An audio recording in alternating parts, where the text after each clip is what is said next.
আমি যদি দেশের প্রধানমন্ত্রী হই তবে সবার আগে এই পরীক্ষা ব্যবস্থাটা তুলে দেব। মাননীয় প্রধানমন্ত্রী, সম্মানিত সভাপতি ও উপস্থিত সুধীবৃন্দ, ইহার চেয়ে হতেন যদি অনেক কিছু তো হতে ইচ্ছে করে, কিন্তু বাবার অত্যাচারে কি কোনো কিছু করার বা হওয়ার সত্যিই জো আছে? এই তো কদিন আগে বাসার সবাই মিলে নাটক দেখতে বসেছে। আমিও পরিবেশের বন্ধ সুখে আস্তে আস্তে এগোচ্ছি কোন রকমের দর্শকের সাহিত্যে জায়গা দখল করার জন্য। অমনি বাবা গুরুগম্ভীর কণ্ঠে আদেশ জারি করলেন, দুদিন পরে তোমার পরীক্ষা, এখন তোমার এইসব নাটক ফাটক দেখা চলবে না। কি আর করা, দরজার চৌকাঠ থেকেই ফিরে যেতে হলো। যেতে যেতেই শুনতে পেলাম নাটকের ছেলেটি তার বাবাকে বলছে, আমি এবার পরীক্ষা দেব না। ইস, আমি যদি এমন করে বলতে পারতাম, এই নাটকের ছেলেটির মতো হতাম। কিন্তু এ তো শুধু নাটকেই সম্ভব। আবার স্কুলের কথাই ধরুন না কেন, সব সময় পরীক্ষা লেগেই আছে।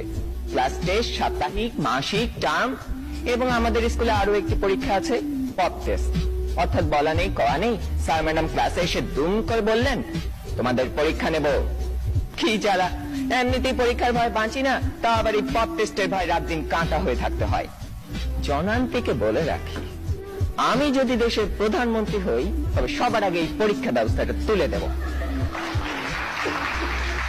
এরই মধ্যে একজন বন্ধু ইশারা করলো, এনেছি। বুঝতে পারলাম গতকাল তাকে হুমায়ুন আহমেদের বোতল ভূত বইটা আনতে বলেছিলাম।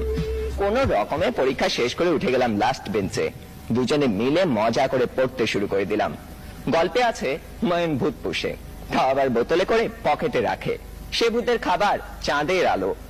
ক্লাসের একজন যখন একথা বলে দিল, তখন অঙ্ক স্যার বোতলটা নিয়ে ভূতটাকে এক ঢোকে পেটের ভিতর চালান করে দিলেন। অমনি স্যারের পেটের ভিতর গুড়গুড় শব্দ উঠতে শুরু করলো, আর তিনি হেঁচকি তুলতে লাগলেন। দম ফাটিয়ে হাসতে যাব, হঠাৎ কানে টান পড়তেই শটান দাঁড়িয়ে গেলাম। বইটা পড়তে পড়তে টেরই পাইনি কখন ইংরেজি ম্যাডাম চলে গেছেন আর এসেছেন জমদূত প্রায় আমাদের অঙ্ক স্যার। বইটা নিয়ে গেলেন হেড স্যারকে জমা দেবেন বলে। তার মানে আরো এক দফা শাস্তি। আপনারাই বলুন, এত শাসনের মধ্যে স্বাধীনভাবে কোনো কিছু করার উপায় নেই তো হওয়ার উপায় আছে? ধন্যবাদ সবাইকে।